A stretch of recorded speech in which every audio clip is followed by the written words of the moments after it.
allies of former President Donald Trump claim that President Joe Biden reaped millions of dollars from foreign governments, such as Ukraine and the Chinese Communist Party, during his stint as vice president.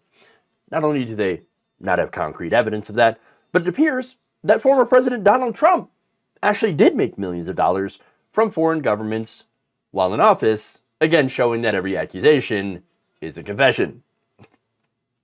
On Thursday, Democrats of the House Oversight Committee released a 155-page report that alleged businesses owned by former President Trump received at least $7.8 million from 20 foreign governments, including China, Saudi Arabia, and Qatar, while he was in office. Oh no! There we go. According to a report in the Washington Post, the investigation into Trump's businesses began while the Democrats were the majority party in the House, concerned that the continued profit from businesses would violate the U.S. Constitution's Foreign Emoluments Clause, which prevents federal officials, including presidents, from accepting money or gifts from foreign governments while in office. Now, the claims against Joe Biden, made by Republicans, is that, oh, you see, Joe Biden got these payments, right, through his brother, through his son, through his uncle, through whatever, right? These payments, they were bribes, you see, to get Joe Biden to align with certain policy goals sought by these governments, of which, again, there's no evidence of. Let's take Ukraine, right? Now, Biden had actually urged the government to get rid of a Ukrainian prosecutor, the Ukrainian prosecutor general Viktor Shokin, for refusing to do his job, which is to go after corruption, right? So some of those corruption allegations actually, or investigations, I should say, we're going to be focused on Burisma. So Shokin actually refused to look into Burisma. Now, the right claims that Shokin was, ousted by Joe Biden, that Biden had put a lot of pressure on the Ukrainian government to get rid of Shokin because he was trying to go after corruption, but that's literally the opposite of what happened. He wouldn't go after corruption because Shokin was corrupt himself. And then again, where's the money, right? Oh, well, see, Hunter Biden got paid by Burisma for being on the board, and so somehow that money ended up in the hands of Joe Biden. Look, I'm not going to dispute the fact that Burisma picked Hunter Biden because he's a Biden. It happens all the time. Okay, you do have people that get picked in order to do some influence, right? To try to get influence. Is there any evidence that it actually was effective at, influencing his father? No, there isn't any evidence of that at all. So, and by the way, then there's the allegations of bribery, but again, where's the money, right? If you're looking at Joe Biden getting paid back for paying his son's car loan while he was going through a hard time, I think it's a total of like $5,000. It's like 3 months of payments or something like that.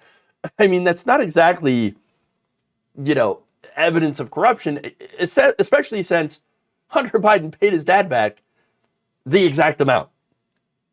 Well, now, wait a minute. If this was money laundering, corruption, whatever you want to call it, wouldn't he actually get more back than what he paid? It doesn't make any sense. All right.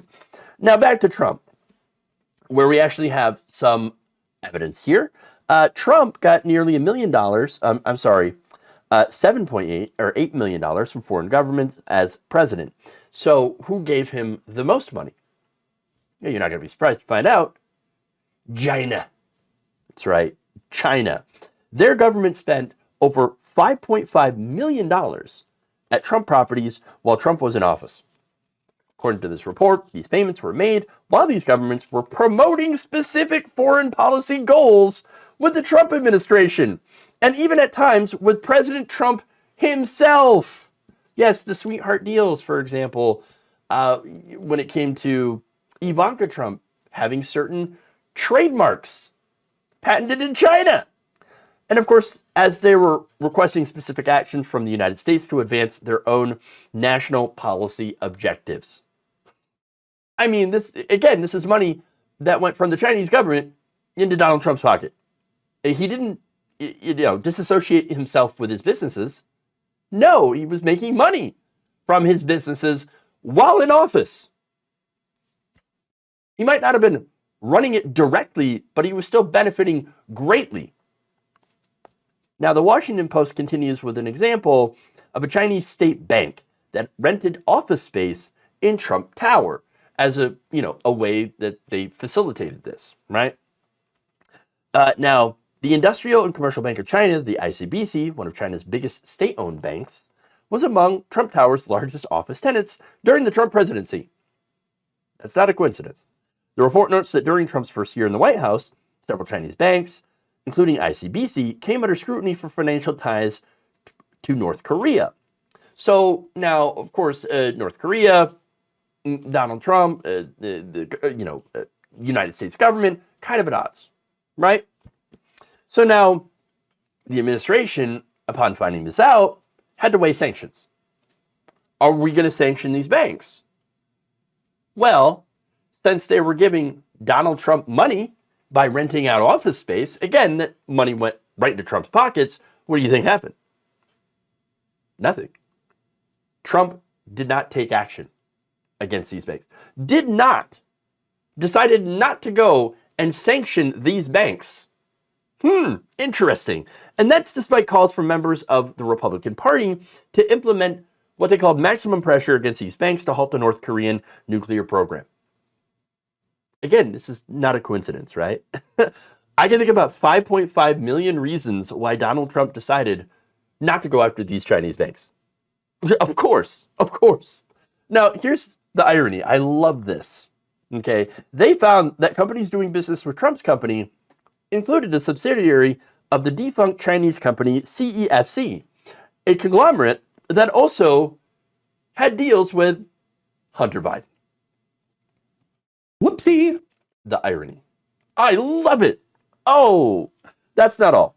The report also cites Saudi Arabia as the Trump organization's second biggest customer, spending around $615,000 at the Trump World Tower and Trump International Hotel. But I'm sure, they didn't get anything for it, right? In return, I'm sure it's just a coincidence that Donald Trump greenlighted numerous arms deals with the Saudis, despite the fact that it was and continues to starve and bomb Yemen, humanitarian disaster in that country. And I'm sure it's a coincidence that Donald Trump himself vetoed 3 bills passed by Congress that would have restricted those arms sales. Coincidence, right? Not to mention, of course, how Trump essentially ignored the death and dismemberment of a Washington Post journalist, Jamal Khashoggi. But hey, look, they gave Jared Kushner a $2 billion investment after he left the White House, and I'm sure that's also no coincidence, right? Now, if that wasn't enough, the next part is probably the most telling, okay? You see, when Republicans were voted into the majority at the beginning of 2023, new House Oversight Representative James Comer had the chance to continue the investigation, which hadn't been completed yet. Now, James Comer says he cares so much about foreign influence on our president. I mean, foreign countries, funneling money into our president to try to influence them. Wow, it's the worst. We got to go after that, right? So what did he do? Well, he didn't continue the investigation. In fact, he immediately ended that investigation and stopped allowing new evidence. And then, of course, focused on Hunter Biden and President Joe Biden. Are we surprised? No, shouldn't be. James Comer didn't care about corruption. Doesn't care about foreign influence on our president. Not at all. Again, had the chance to investigate Donald Trump getting $8 million from foreign governments while he was president, and then not going after Chinese banks that were tied to North Korea. Doesn't care at all. Doesn't care at all. Oh, no, ignore that. We're going to go after the real criminals, Hunter Biden, who, who paid his dad back for paying his car payment. Yep, yep. And then he, we got to go after Joe Biden's brothers as well because he paid them back too. What? It just shows you that there's always been one set of rules for Republicans and another set for everyone else.